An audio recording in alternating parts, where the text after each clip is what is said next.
दोस्तों, मैं रवि कश्यप स्वागत करता हूं आपका कॉमर्स विद रवि कश्यप में। दोस्तों, जैसा कि हम बिजनेस ऑर्गेनाइजेशन और मैनेजमेंट के ऑलरेडी कई सारे चैप्टर डिस्कस कर चुके हैं, वैसे ही आज हम और एक और चैप्टर डिस्कस करने वाले हैं और वो चैप्टर थोड़ा बड़ा है तो इसका हम पार्ट डिस्कस करेंगे। जी हाँ, आज हम पार्ट डिस्कस करने वाले हैं बिजनेस ऑर्गेनाइजेशन। एक चैप्टर वैसे इसका नंबर बाद में था, बट स्टूडेंट की डिमांड पे इसको मैं पहले पढ़ाने जा रहा हूँ आप लोगों को। तो दोस्तों, मैं बता दूंगा बिजनेस ऑर्गेनाइजेशन मीन्स जो आपका संगठन टॉपिक है वो थोड़ा बड़ा है, तो इसको हम दो पार्ट में डिस्कस करेंगे, पार्ट ए पार्ट बी। तो पार्ट ए में आज इंपॉर्टेंट हम 3 क्वेश्चन डिस्कस करने वाले हैं। तो 3 क्वेश्चन कौन कौन से? एक तो होगा व्हाट इज ऑर्गेनाइजेशन और इसकी फीचर्स क्या है, मीन्स संगठन क्या है और उसकी विशेषताएं बताइए।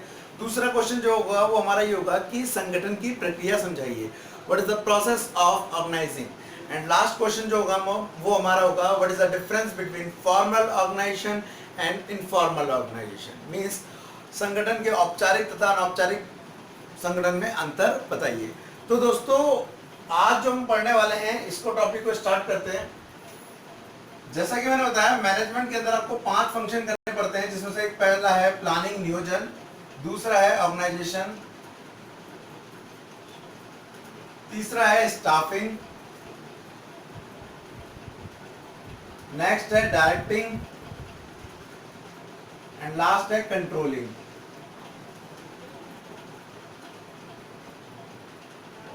नियोजन, संगठन, स्टाफिंग को हिंदी में कहेंगे नियुक्तिकरण, डायरेक्टिंग मीन्स निर्देशन और कंट्रोलिंग मीन्स नियंत्रण। तो आज जो हम डिस्कस करने वाले हैं वो ये टॉपिक करने वाले हैं। दोस्तों, आगे कंटिन्यू करने से पहले मैं आपको बताना चाहूंगा कि अगर अब तक आपने हमारे चैनल को सब्सक्राइब नहीं किया तो आप इसे प्लीज सब्सक्राइब कर लीजिए, क्योंकि इस चैनल पे अब हम 11 से लेके एमकॉम तक के सारे कॉमर्स के लेक्चर प्रिपेयर करेंगे आपकी हेल्प के लिए। तो अगर आप चाहते हैं कि आपको ऐसे ही हर क्लास के हर चैप्टर के वीडियो मिलते रहें तो इसे सब्सक्राइब करें, साथ ही साथ बेल आइकन पे क्लिक करके आप हमारे लेटेस्ट अपडेट भी पा सकते हैं। तो दोस्तों, कंटिन्यू करते हैं हम आज का टॉपिक ऑर्गेनाइजेशन। सबसे पहले मीनिंग समझते हैं, ऑर्गेनाइजेशन होता क्या है। दोस्तों, एक क्या हम करते हैं, आज आपकी एक कंपनी खोलते हैं, कंपनी का नाम है स्टार लिमिटेड, ठीक है। और ये जो आपकी स्टार लिमिटेड है उसके आप मालिक हैं, ठीक है। तो आप यहाँ के हो गए सीईओ, ठीक है। और ये जो आपकी कंपनी है वो टीवी मैन्युफैक्चर करती है,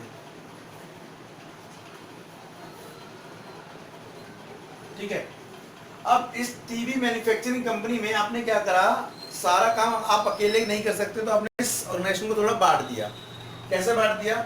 आपने इसके अंदर 4-5 डिपार्टमेंट बना दिए। Department A,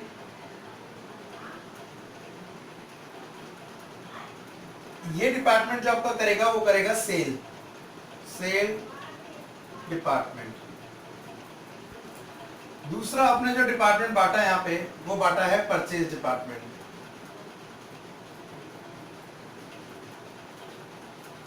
cell department, purchase department. एक आपने डिपार्ट दिया फाइनेंस डिपार्टमेंट, एक आपने बांट दिया मैन्युफैक्चरिंग डिपार्टमेंट या प्रोडक्शन डिपार्टमेंट बोल सकते हैं आप इसको।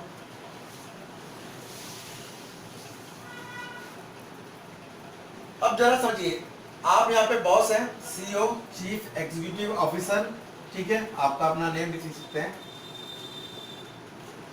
अब आपने क्या करा, सबसे पहले आपने इन 4 डिपार्टमेंट को बना दिया जिसके हेड हैं ए बी सी डी।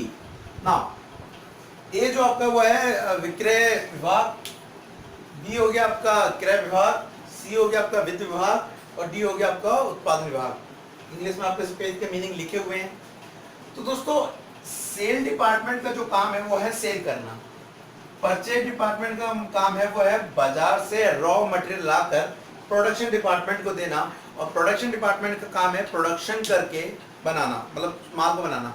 और प्रोडक्शन करने के लिए इसको मटेरियल चाहिए होगा, मटेरियल के लिए परचेज डिपार्टमेंट को कांटेक्ट करेगा। परचेज डिपार्टमेंट को माल खरीदने के लिए, रॉ मटेरियल परचेज करने के लिए फाइनेंस की जरूरत पड़ेगी, जिसके लिए वो कांटेक्ट किससे करेगा? फाइनेंस डिपार्टमेंट से। अब आपको दिख रहा है कि ये जो डिपार्टमेंट हमने में बांटे वो सारे एक दूसरे से क्या करते हैं, रिलेट करते हैं। अगर हम इनकी बात करें, अगर एक भी डिपार्टमेंट अपना काम नहीं करेगा तो अदर डिपार्टमेंट के काम भी रुक जाएंगे। और अगर अदर डिपार्टमेंट के काम रुक गए तो आपकी कंपनी रुक जाएगी, स्टार लिमिटेड क्या हो जाएगी, आपकी बंद हो जाएगी। तो आपने करा क्या, आपने अपनी कंपनी के बहुत सारे कामों को डिवाइड कर दिया, बहुत सारे कामों को डिवाइड कर दिया। तो एक फर्म में संगठन का मतलब यही है कि जब आप अपने बिजनेस में काम के आधार पर या किसी और बेस पर उससे बांट दी जाए, मीन संगठन को बांट दिया जाए, ऑर्गेनाइजेशन को बांट दिया जाए, तो उसे क्या बोलेंगे हम, संगठन। संगठन मतलब कार्य के आधार पर उसको बांटना, ठीक है बेसिकली। तो जो पहला क्वेश्चन आ रहा है वो हमारा यही आ रहा है कि ऑर्गेनाइजेशन क्या है और इसकी विशेषताएं क्या है। तो पहले मैंने समझाना चाहा आपको ऑर्गेनाइजेशन क्या है। मीन्स कार्य के आधार पर या प्रोडक्ट के आधार पर जब अपने संगठन को आप बांट देते हैं, अपनी ऑर्गेनाइजेशन को आप बांट देते हैं, तो उसे बोलते हैं संगठन, बांटना। क्लियर है ना। अब डिस्कस करते हैं क्वेश्चन नंबर फर्स्ट, कंटिन्यू करते हैं। हमारा जो पहला क्वेश्चन है वो है ऑर्गेनाइजेशन क्या है, इसकी विशेषताएं बताइए। तो हमने अभी ये डिस्कस किया कि एक ऑर्गेनाइजेशन, एक संगठन क्या होता है और संगठन प्रक्रिया क्या होती है। अब आपके टेन्योर के अकॉर्डिंग जो पहला क्वेश्चन है वो यही है, तो मैं इसके विशेषताएं डिस्कस करने जा रहा हूं। तो हम डाल सकते हैं heading features of organisation, features of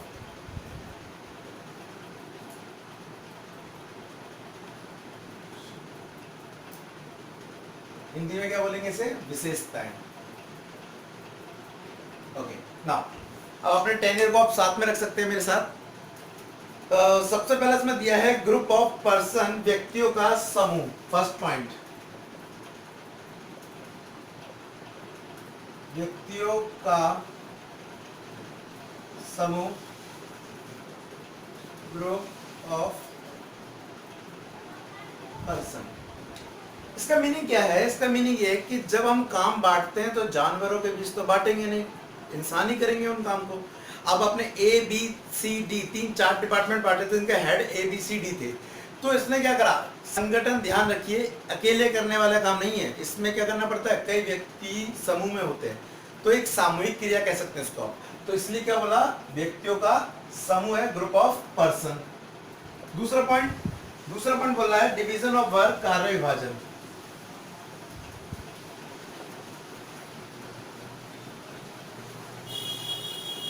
division of work, इसमें भी वही बता रहा है। अभी मैंने आपको एक एग्जांपल लेके दिया था उस चीज का कि टीवी मैन्युफैक्चर, उन्होंने अपने कंपनी खोली है, डिपार्टमेंट बनाए अपने, सेल परचेज। अब इसको दूसरे एग्जांपल से मैं समझाता हूँ। दूसरा एग्जांपल क्या है कि मान लो आपकी फर्म में या आप, एक बंदा है वो लकड़ी का काम करता है और टेबल बनाते हैं, एक कंपनी है जो टेबल बनाती है। अब उसने 4 लोग रख रखे हैं और चारों को बोल रखा है कि जाओ भाई काम करो, राम, मोहन, सोहन, सुरेश, ठीक है, 4 लोग रख रखे हैं। इन चारों से बोला टेबल बनाओ। तो हुआ क्या, एक दिन में इसने 2 टेबल बनाई, इसने 4 बनाई, इसने 5 बनाई, इसने 3 बनाई। टोटल मिला के कितनी हो गई हमारी टेबल, 11 और 3 14 टेबल बनी। अब इसको दूसरे तरीके से कैसे कर सकते हैं कि ताकि काम भी ज्यादा हो। तो देखिए जरा, इन चारों को बुलाओ और पूछो भाई तेरे को कौन सा काम किसको ज्यादा अच्छे से आता है। क्योंकि ध्यान रखना, टेबल बनाने के लिए बेसिकली मैं बता दूं क्या होता है।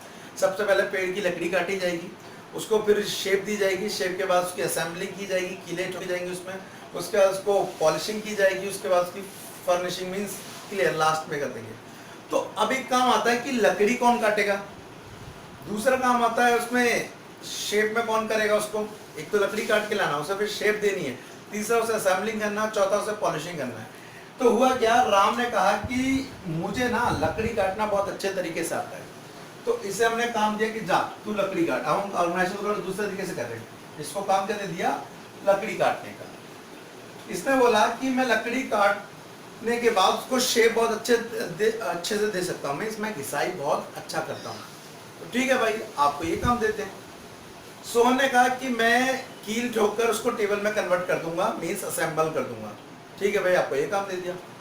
सुरेश ने कहा मैं उसे पॉलिशिंग कर दूंगा। ठीक है, अब हुआ क्या, इन लोगों ने काम दे दिया। क्या, राम को पता है मुझे खाली लकड़ी काटनी है, वो लकड़ी काटने में लगा पड़ा और धीरे धीरे करते करते उसमें स्पेशलाइजेशन आ जा रही है वो काम करने की। मोहन को पता है कि उसे ओनली शेप देनी है, तो धीरे धीरे वो घिसाई करते करते करते करते करते करते उस चीज में क्या हो जा रहा है, एक्सपर्ट होते जा रहा है। ऐसे सोहन सुरेश अपनी अपनी फील्ड के क्या होते जा रहे हैं, एक्सपर्ट। अब अगर इनकी बात की जाए तो एक दिन में जो टेबल मैन्युफैक्चर हो रही है वो हो रही है 25 एज कम्पेयर टू 14, बहुत ज्यादा हो रही है। क्यों हो रही है? क्योंकि राम, मोहन, सोहन और सुरेश चारों ही अपनी फील्ड के क्या हो गए थे, एक्सपर्ट हो गए थे।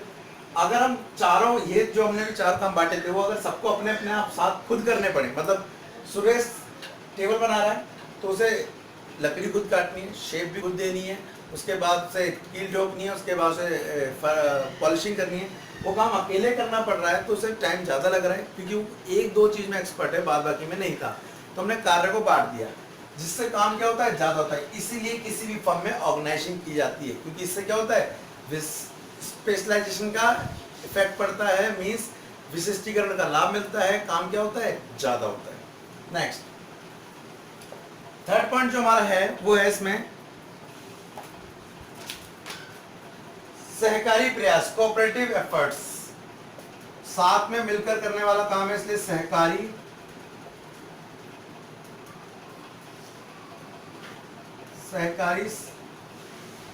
प्रयास मीन्स कोऑपरेटिव एफर्ट्स। सही बात है, अगर ये अलग अलग काम मिलकर करेंगे तो काम कहाँ हो सकता है। इनको अब काम ऐसा बना दिया गया कि जब चारों जुड़ेंगे तब जाके एक टेबल बनेगी। तो ये क्या कर रहे हैं, सहकारी प्रयास कर रहे हैं। नेक्स्ट पॉइंट इज समन्वय। यस, इनके बीच समन्वय होना बहुत जरूरी है, अगर नहीं होगा तो काम नहीं होगा। कोऑर्डिनेशन,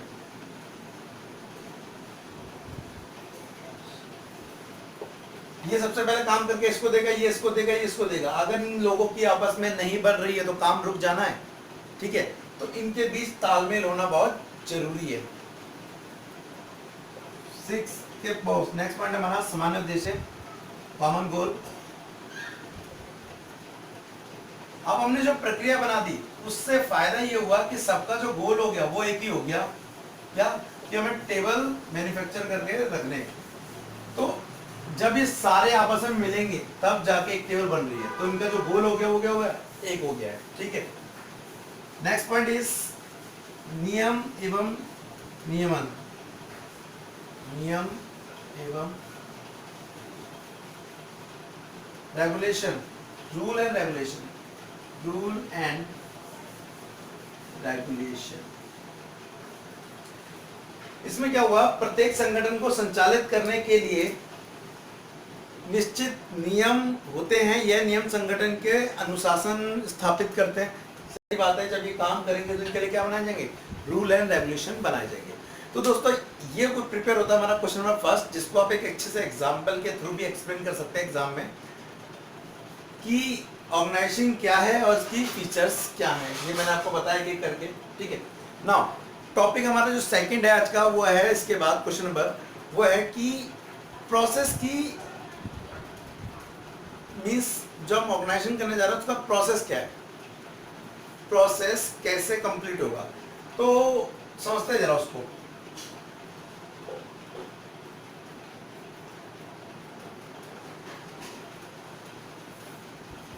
तो टॉपिक आप डाल सकते हैं। क्वेश्चन जो हम समझने जा रहे हैं सेकंड, क्वेश्चन नंबर 2 वो है प्रोसेस ऑफ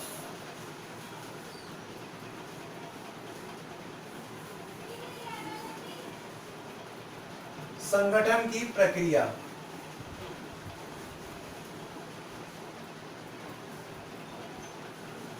अगर आपने वो एग्जांपल टेबल वाला या टीवी मैन्युफैक्चर वाला अच्छे समझा है तो आपको ये दोनों ही जो क्वेश्चन हम करेंगे डिस्कस वो बड़ी इजीली ही समझ आ जाएंगे। तो दोस्तों अगर हम इसकी बात करें कि प्रोसेस क्या है, तो पहला है उद्देश्य निर्धारित करना। उद्देश्य निर्धारित करना मीन्स सेटअप गोल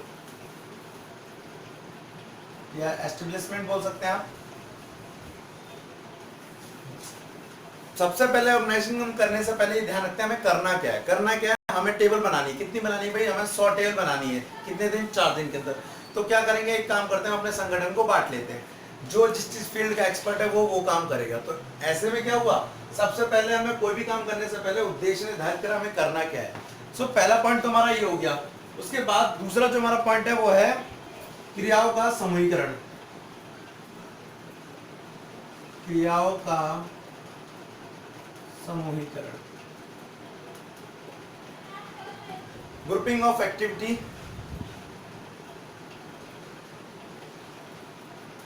सॉरी, ये आपका जो पॉइंट है वो है थर्ड है। सेकंड है आपका क्रियाएं निर्धारित करना, क्रियाएं निर्धारित करना। उसके बाद जो हमारा आता है वो आता है क्रियाओं का समूहीकरण।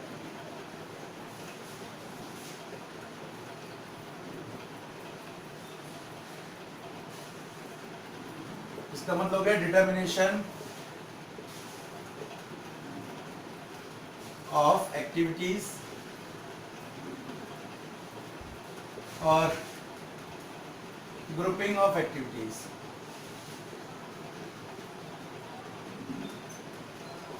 दोस्तों जरा ध्यान दीजिए, एक गोल सेट करना, गोल सेट हो गया। दूसरा, आप जब वो आपने कहा कि हमें सॉटेल बनानी है तो उसके लिए क्या क्या करना पड़ेगा भाई, आपको लकड़ी चाहिए होगी, उसको शेप में लाना पड़ेगा, उसको कील ठोक के बराबर करना पड़ेगा, फिर से पॉलिश करना पड़ेगा टेबल को। तो बहुत सारी क्रियाएं करेंगे। पहले क्या करेंगे, उसमें क्रियाएं निर्धारित हुई कि मैं वो कौन कौन सी एक्टिविटी करनी पड़ेगी।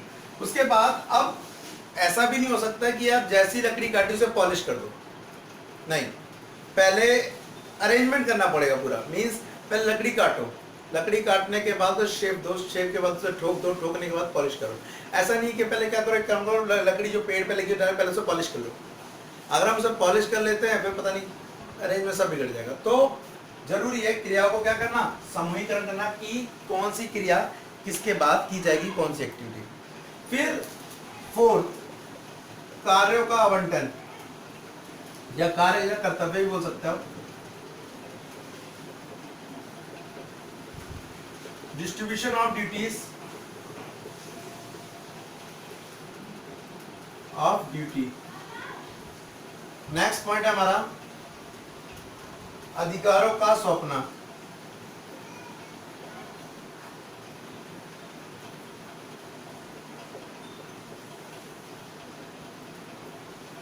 which means delegation of authority, delegation of authority। इधर पे आप ध्यान दीजिएगा, 3 पॉइंट हमने डिस्कस किए। नेक्स्ट पॉइंट है कि जब हमने क्या करा, ग्रुपिंग कर दी, उसके बाद है उन लोगों को उनका काम समझा देना कि भाई तुम्हें इतने टाइम तक इतना करके रखना है। अगर हम पहले वाले की बात करें, जो हमारा पहला जो राम था उससे बोला था लकड़ी काटनी है, तो भाई उसे क्लियर कर दो कि आपको 25 टेबल बनानी है एक दिन में, तो 25 टेबल के लिए लकड़ी काटनी है, तो वो समझ जाएगा। उसका दूसरे वाले को था, तीसरे को था, तो मतलब कार्य क्या कर देना, बांट देना। कार्य बांटने के बाद उनको उनसे रिलेटेड अधिकार दे दिए जाए। अब अधिकार देने का मतलब क्या है कि आपने लास्ट जो बंदा पॉलिश कर रहा है टेल पे, उससे कहा भाई मुझे शाम तक से सारा काम चाहिए, पॉलिश होना चाहिए, लेकिन तुम स्टोर रूम में जो पॉलिश रखी है उसको टच नहीं करेगा। पॉसिबल ही नहीं है ऐसा काम हो जाए, क्योंकि जब आप उसे काम दे रहे हो तो साथ साथ उसको क्या देना पड़ेगा, अधिकार देना पड़ेगा। डेलीगेशन ऑफ अथॉरिटी, जिसे हम आगे नेक्स्ट चैप्टर में और डिटेल में पढ़ेंगे और आपने 12th में ही पढ़ा होगा। इसको दूसरे एग्जाम्पल से भी समझा सकता हूँ कि मान लो आपके घर वाले कुछ टाइम के लिए गांव घूमने जा रहे हैं और आपके भरोसे घर छोड़ के जा रहे हैं और कह रहे हैं कि एक हफ्ते तक तुम्हें किसका खर्चा चलाना है, घर का देख लेना। लेकिन अभी आप जॉब नहीं कर रहे मान लेते, तो आपको घर पे पैसे भी दे के नहीं गए हैं। अब एक बात, ये अपने कर्तव्य सौंप दिया लेकिन अधिकार तो दिए नहीं, और आपने ये भी कह दिया कि आप किसी छोटे भाई बहन को कुछ बोलोगे नहीं, डांटोगे नहीं। तो हो क्या रहा है यहाँ पे, आपको डिस्ट्रीब्यूशन ऑफ ड्यूटी तो हो गई, मतलब ड्यूटी तो दे दी गई लेकिन अधिकार नहीं दी गई। तो जब भी हम किसी को अधिकार देंगे, वो कर्तव्य देंगे, तो साथ साथ उसे क्या देना चाहिए, अधिकार, ताकि वो उस काम को अच्छे से कर पाए।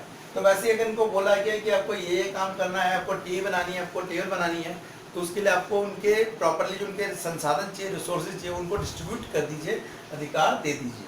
ठीक है, ये आपका प्रिपेयर होता है question number 2, process of organising. ये 5 पॉइंट है जिसको आप एक्सप्लेन करेंगे वन बाय वन। ध्यान रखिए, कम से कम इसको 5-6 लाइन का जरूर डिस्क्राइब करिए बड़ा बनाने के लिए। नाउ दोस्तों ये क्वेश्चन 2 के बाद आते हैं हम क्वेश्चन नंबर 3 पे। क्वेश्चन नंबर जो 3 हमारा है वो है what is the relation, what is the difference between formal organisation and informal organisation. औपचारिक और अनौपचारिक संगठन में अंतर बताओ। तो दो तरह के संगठन तैयार होते हैं हमारी फर्म के अंदर, हमारे बिजनेस के अंदर, एक जिसको हमने बनाया है और एक जो खुद क्रिएट हुआ है। तो आप कह सकते हैं फॉर्मल ऑर्गेनाइजेशन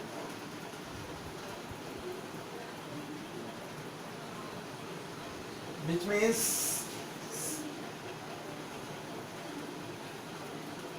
और इनफॉर्मल। औपचारिक संगठन और अनौपचारिक।